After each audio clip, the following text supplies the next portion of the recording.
Have you ever stopped to think what the DC executives are trying to do in order to fix their franchises? Because after The Flash has become one of the biggest box office bombs of all time, you know that they're just panicking over there, and they've been constantly changing course about what they're doing. I mean, we've heard different things from the Blue Beetle director, and I'll get to one of those things in a minute, or at least the newest revelation coming from that side of it. But with The Flash, I mean, it was really just a movie that was kind of doomed to fail once James Gunn took over the DCEU. I don't think it was entirely because of him, but I mean, there was a lot of on-screen or off-screen antics from the star Ezra Miller that was turning people away and was really off-putting.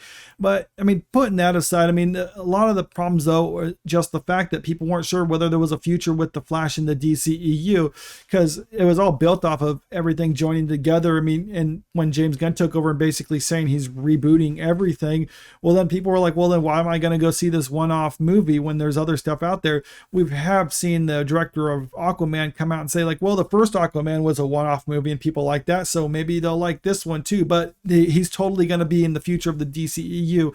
And is it possible that Jason Momoa will come back? Well, sure. I mean, people like the character, they like the actor, so maybe he would come back in the future, but I mean, it won't be the same one that the Zack Snyder movies had. And now we're seeing this with Blue Beetle director, who basically is trying to say like, no, Jamie Reyes, the Blue Beetle, is going to be a part of the future of the DCEU.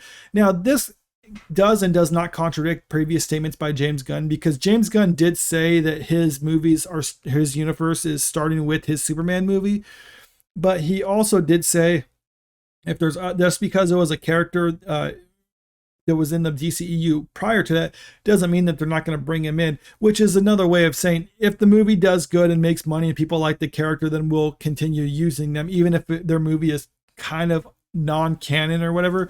But that still doesn't help with this type of movie right now, and a lot of this is just trying to put out fires and scrambling for that, because I saw the early projections for this and it's not looking good. I mean, I think the budget for this is around 150 $200 million. I haven't checked it in a little bit, but I mean, if that's the case, I mean, a 12 to $17 million opening weekend is just catastrophic for this.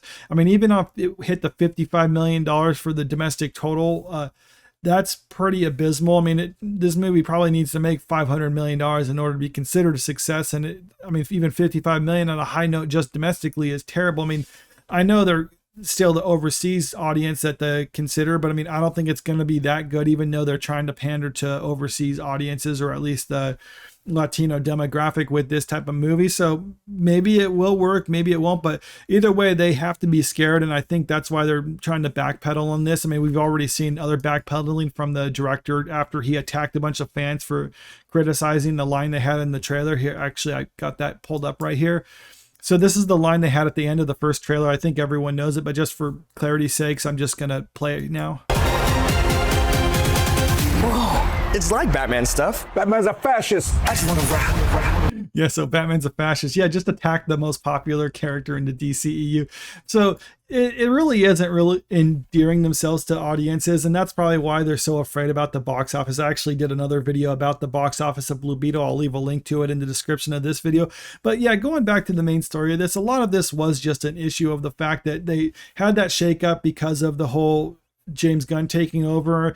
And is it his fault? Not necessarily. The fault is honestly in the hands of the the Warner Brothers executives, who decided to announce that James Gunn was coming in. I mean, I have no problem with them bringing someone else in if they weren't happy with the way Zack Snyder was handling things, but they should have kind of made it a little bit more low key and just before at least these movies come out, and then later announce it he was in or something like that. But they've kind of shot themselves in the foot with this one, because now people aren't going to go see it in the movies, so they're just kind of scrambling to put out the fires that they created.